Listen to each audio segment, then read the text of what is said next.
Good morning. It's October 16th, and today we're going to talk about homes on the water, canal frontage in Pasco County.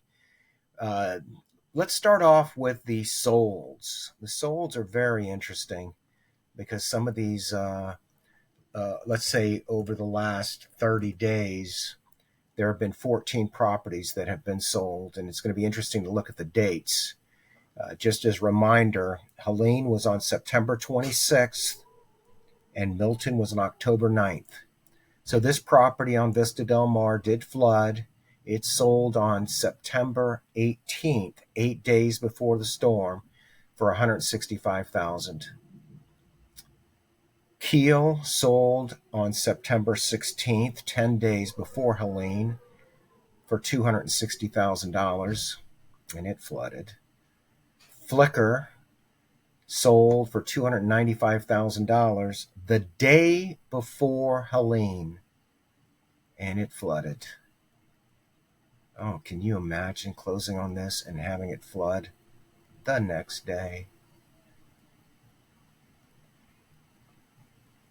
Janita closed on October 15th, so that was after Helene, and it was after Milton as well. Milton was on the 9th. This thing closed on the 15th.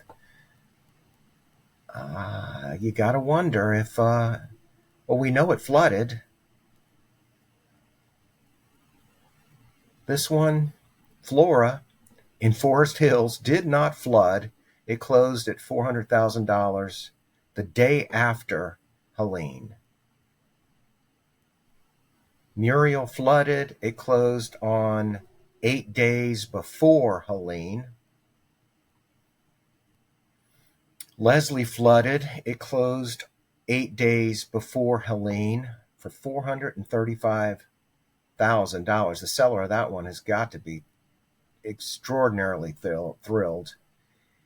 This is Southwind and Sea Pines. It flooded. It closed 4 days after the storm for Helene. San Mateo and Westport flooded. It closed 7 days before Helene for $485,000. Marine Parkway flooded. It closed 10 days before Helene for $560,000. Islander is a stilt home.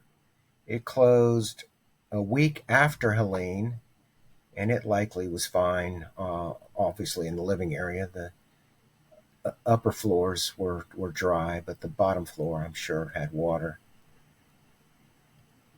This one closed, Louise, 8 days before the storm hit for $790,000. $1 million home in Harbor Isles. The question is this on the ground?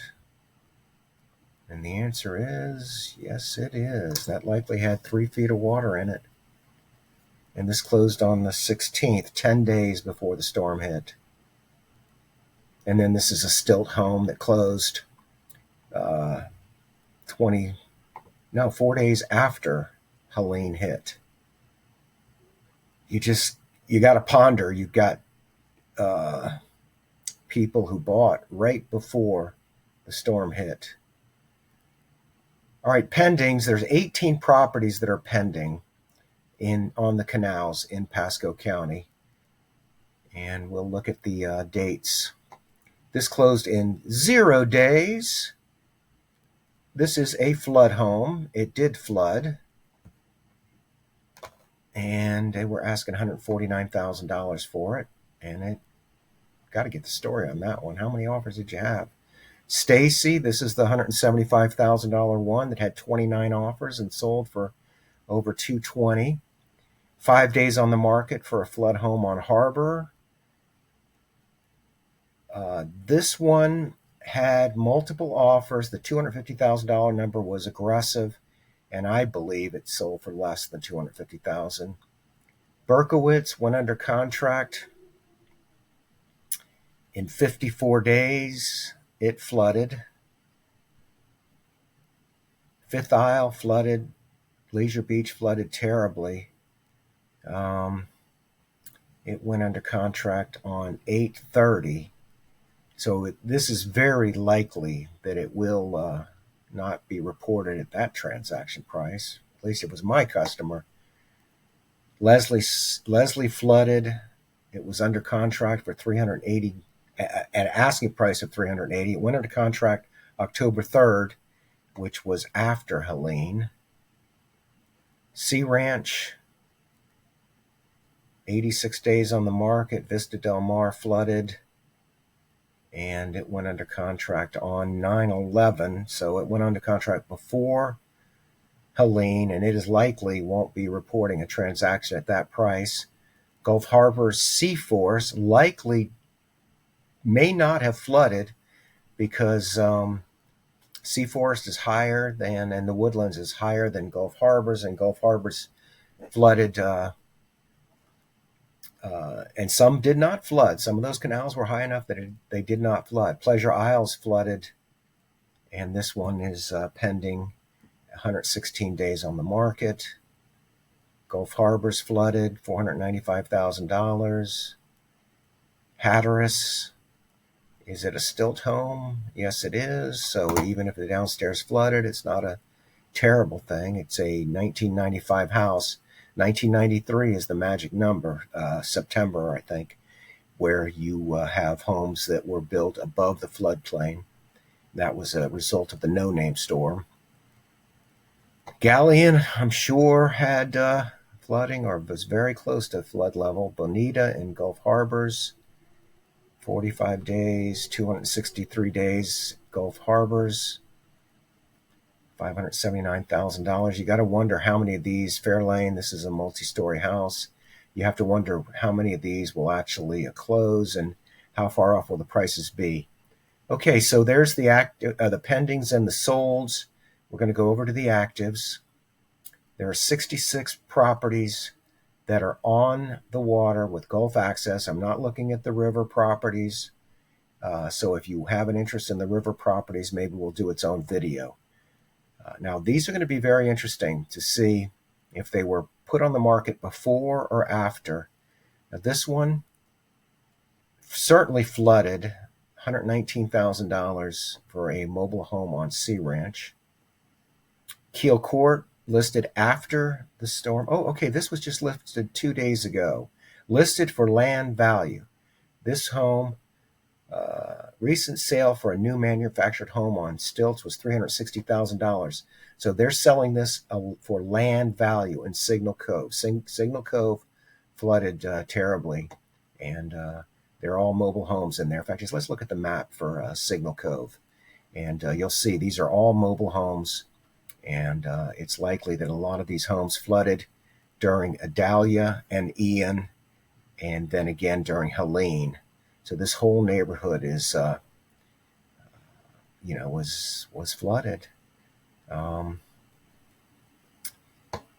Devastating. So this was listed for land value, so they think. Cape K, which is not great waterfront, only in the sense that you have to go out this canal. Let me show you. Okay, Cape K, you have to go out this canal here to get out. And it's fine during high tide. And then all these houses here are on Gulf access, but you have to go under the bridge at Old Dixie near McRae. So you can't have a boat that has much of a draft, and you can't have a boat that's too tall. And you can only go out when your boat will fit under the bridge. Now, this was listed today, $152,000. And I have no conclusion, so let's just move on. But obviously it's being listed as a... actually, you know what? There's wording in here. Let's take a look at this. Home did get flooded with Helene. It was not affected by Milton. Well, none of these homes were affected by Milton because Milton went below Tampa. Summers, $199,000. This is another flood home that just got listed. And drywall's been cut. And they're asking $199,000. So is it a good deal? We shall see. $210,000 for a home that definitely flooded. We're just going to look real quick to see if it's on the ground, and it is. And have they updated the listing to discuss whether it flooded? And they have not. 92 days on the market. Signal Cove, 127 days on the market. And it says property was affected by the storm, which is why we did a price drop. Bring your fishing pole. Now, Signal Cove has his mobile homes, Cape K de Leon, $275,000 listed after the storm. It's a great lot, but it's still in Cape K. It still has that, I'm going to call it substandard canal to get out to the Gulf. Hudson Beach Estates, 131 days. Price reduction, new seawall. Some of the most beautiful sunsets on the Gulf Coast. Susan, Pleasure Isles, flooded, 68 days on the market. 62 days on the market. That means these were listed before the storms. Now, this is a stilt home for $334,000. Obviously, it didn't get wet, at least not the living area. But Vista Del Mar is not. Vista Del Mar is basically a community of mobile homes. So for $334,000, well, it is a stilt home. It makes it the cheapest stilt home in the market. Malcolm, $340,000. It definitely flooded. Carroll, $349,000. All right, so what we're going to do is we're going to look at just the homes that in the last 14 days, there have been 7 stilt homes. Looking for you. I'll be right there. Kiel, Capri, Summers, Harbor, and these all homes that had damage were all listed post storm and all priced. Well, each one's going to have to be analyzed. I got someone at the door, so I've got to go. Have a great day.